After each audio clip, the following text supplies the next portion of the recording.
മഹാനായ മമ്പുറം തങ്ങളുടെ അരികിൽ ഒരു സാധാരണക്കാരൻ ചെന്ന് പറഞ്ഞു, തങ്ങളവറുകളെ, എനിക്ക് ശരീഅത്തിനെ കുറിച്ചും തരീഖത്ത്, ഹഖീഖത്ത്, മഅരിഫത്ത് എന്നിവ പറഞ്ഞു തരണം. അപ്പോൾ തങ്ങൾ പറഞ്ഞു, ശരി, പറഞ്ഞു തരാം. അതിന് താങ്കൾ കോഴിക്കോട് കടപ്പുറത്തേക്ക് ചെന്ന് നിൽക്കുക. അല്പം കഴിയുമ്പോൾ ഒരാൾ വരും. അദ്ദേഹത്തെ അടിക്കുക. വീണ്ടും അവിടെ തന്നെ നിൽക്കുക. കുറച്ച് കഴിയുമ്പോൾ വീണ്ടും ഒരാൾ വരും. അദ്ദേഹത്തെയും അടിക്കുക. വീണ്ടും അവിടെ നിൽക്കണം. അല്പം കഴിഞ്ഞാൽ വീണ്ടും ഒരാൾ വരും. അയാളെയും പഴയ പോലെ അടിക്കുക. പിന്നെയും അവിടെ നിൽക്കണം.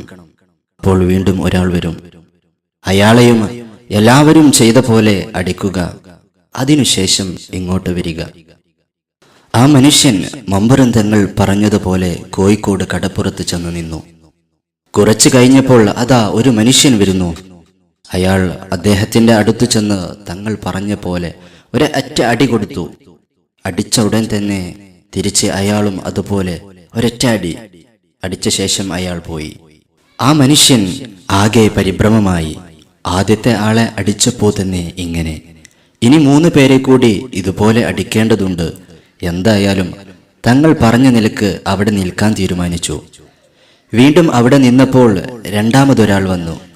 അയാളെയും ഒരൊറ്റ അടി കൊടുത്തു. പക്ഷേ അദ്ദേഹം തിരിച്ചടിച്ചില്ല, ക്ഷമ കൈക്കൊണ്ടു. അദ്ദേഹം ദേഷ്യപ്പെട്ടു, നിങ്ങൾ എന്തിനാണ് എന്നെ അടിച്ചത് എന്ന് പരിഭവത്തോടെ ചോദിച്ച ശേഷം അദ്ദേഹവും പോയി. പിന്നീട് 3ാമതൊരാൾ വന്നു. അദ്ദേഹത്തെയും അടിച്ചു. അദ്ദേഹത്തെ അടിച്ചപ്പോൾ അദ്ദേഹം ചിരിക്കുകയാണ് ചെയ്തത്. അദ്ദേഹവും പോയി. പിന്നീട് 4ാമതൊരു മനുഷ്യൻ വന്നു. തങ്ങൾ പറഞ്ഞ പോലെ 4ാമത്തെ ആളെയും അടിച്ചു. അദ്ദേഹത്തെ അടിച്ചപ്പോൾ അദ്ദേഹം ആ അടി അറിഞ്ഞതേയില്ല.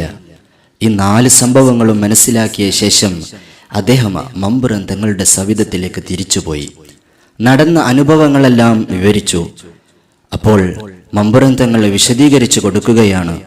ആദ്യം വന്ന മനുഷ്യനെ തല്ലിയപ്പോൾ അദ്ദേഹം തിരിച്ചു തല്ലി. അതാണ് ശരീഅത്ത്.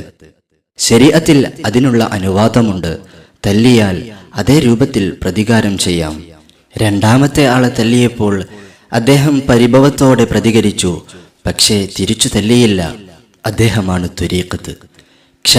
ക്ഷമയാണ് ത്വരീഖത്തിന്റെ അടിസ്ഥാനം. 3ാമത്തെ ആളെ താങ്കൾ അടിച്ചപ്പോൾ അദ്ദേഹം ചിരിക്കുകയാണ് ചെയ്തത്.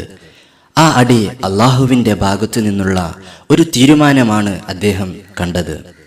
അതാണ് ഹഖീഖത്ത്. ഖൈറും ശർറും മിനല്ലാഹി തആല, നന്മയായാലും തിന്മയായാലും അത് അള്ളാഹുവിന്റെ ഭാഗത്തു നിന്നുള്ള തീരുമാനമാണ്. വീണ്ടും അവസാനം വന്ന മഹാനെ അടിച്ചപ്പോൾ അദ്ദേഹം അത് അറിഞ്ഞതുപോലുമില്ല. അതാണ് സാക്ഷാൽ മഅരിഫത്ത്. ഒരാളുടെ ഹൃദയത്തിൽ ഇല്ലല്ലാഹ് എന്ന ചിന്തയല്ലാതെ ഒന്നുമില്ല. ശരീഅത്തും ത്വരീഖത്തും ഹഖീഖത്തും മഅരിഫത്തും എന്നിവയെക്കുറിച്ച് അറിയാൻ വന്ന ഒരു സാധാരണക്കാരന് ഖുത്ബുസ്സമാൻ മമ്പുറം തങ്ങൾ പഠിപ്പിച്ചതാണ് ഈ പാഠം. Voice Naseef Poovad. Editing Jouhar Mattathur. Recording Najo sound Othukkungal.